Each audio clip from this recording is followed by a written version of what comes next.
Hi everyone, Peter Kalos here from the Melbourne Actors Lab. I want to talk to you guys about something that I think every single actor has encountered. First of all, you have to understand as an actor, you don't always have the right ingredients and the right skill factor to do a certain role or a certain scene or a certain moment. Some actors are good in this category, some over here, some over there.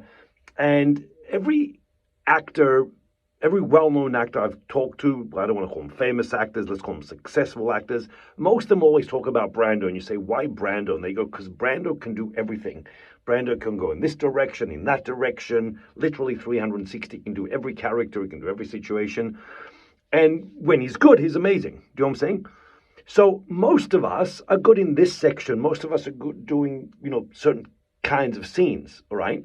So when you get a role, and you know deep down in your heart that you don't have the right ingredients to do that role, or you don't have the right ingredients to do that scene, you don't have the skill factor, you don't have the ingredients. And by that I mean you haven't experienced that as you. So you don't know what it's like to go through what the character's going through. It's not familiar to you. If it's familiar to you, it's easy in the sense of you understand it, you know what ingredients or what colors to put into it. But if it's not familiar, it's guessing. And you start to do things like, parallel things, parallel choices, that what if, and all that kind of stuff. And that's okay. But what happens when you get to that point and you realize, hey, I can't do this. I can fake it. I can push. What happens is you start to get this sense of panic. And now you're going, oh my God, I'm in an audition, or I'm on a film set, or I'm on stage, or I'm on rehearsal, and I don't quite know about this moment. I got the lines down. I'll just throw them out there. They'll be neck up, meaning it's just lines. And I always tell people, what about that moment? I go, well, I just kind of said the line, all right, based on where I am. Then what happens is you start to panic. And then as you're doing a tape or a self-tape, or you're on stage, you slowly but surely start to not believe what you're creating. You come out of your world, and all of a sudden you're less in this imaginary world, you're less in these imaginary circumstances that we have going, and all of a sudden you're out of it.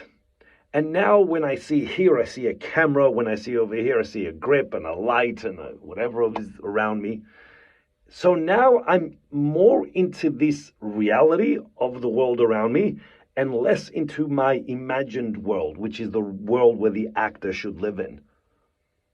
And then what happens is you almost start watching yourself. I'm now watching myself. I can hear myself. But because I'm aware of all the people around me, now I also know that they're not buying what I'm feeding or what I'm doing. So now self-conscious kicks in. And the big one is your own ego kicks in. And when ego kicks into your own work, that's when you're really in trouble. Because when ego comes in, now you're worried about what they think. You're worried about the camera person thinks or the audience thinks. Now you're watching them at the expense of being in it. And when that happens, now you start to panic, you start to push for a result. Internally, I don't know, your blood pressure skyrockets, the nerve kicks in, you panic, you forget your lines, you forget the moment. You're sinking. And that's when we kind of drop the ball and lose everything, all right? This is what separates the actor from the acting student or the person that knows skill, because a real skilled actor knows how to separate the two worlds. I'm still aware that there's a camera right there. I'm still aware that there's a mic and a this and a that and someone standing over here doing whatever they're doing, and there's a hair and makeup person over here. But my job is to separate those things and only focus on the things that I create as an actor, and only focus on those believabilities, those relationships, those connections with everything around me. That's a skill. I'm still aware of these people. We're not in Bananaville here. Do you know what I'm saying? I know there's a camera here. I can't just go and punch everything, all right?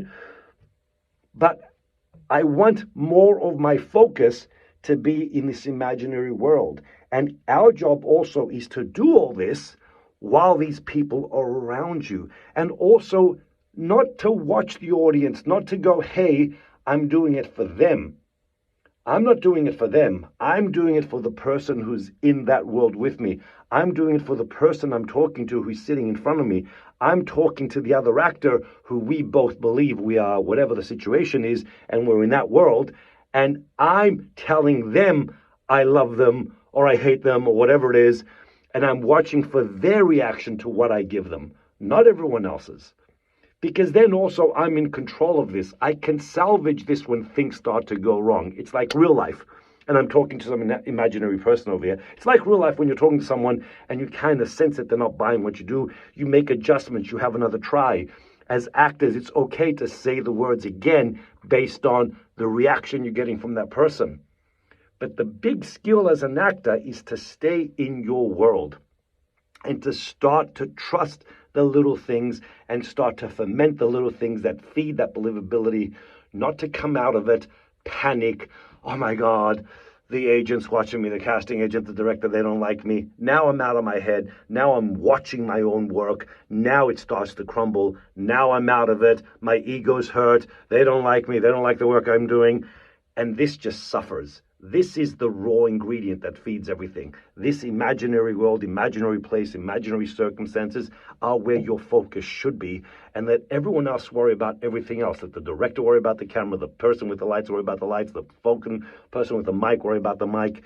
Your job is to stay in this world and learn how to constantly ferment it, constantly feed it, no matter what's going on. Someone could talk to me while I'm in it and say, please move out the way. We're going to do some lights and over here and blah, blah, blah, blah, blah. You just go back into it, back into it, back into it. And as I tell every single actor, it's not enough just to think about these things. Bring in things that feed you, smells, photographs, love letters, rejection letters, things that feed that believability. Then you're in it. And no matter what goes on out here, you start to get more confident. You start to have more control of what's going on in this world. And then you won't lose it. You will not drop out. You will stay in it. On some level, you will stay in it.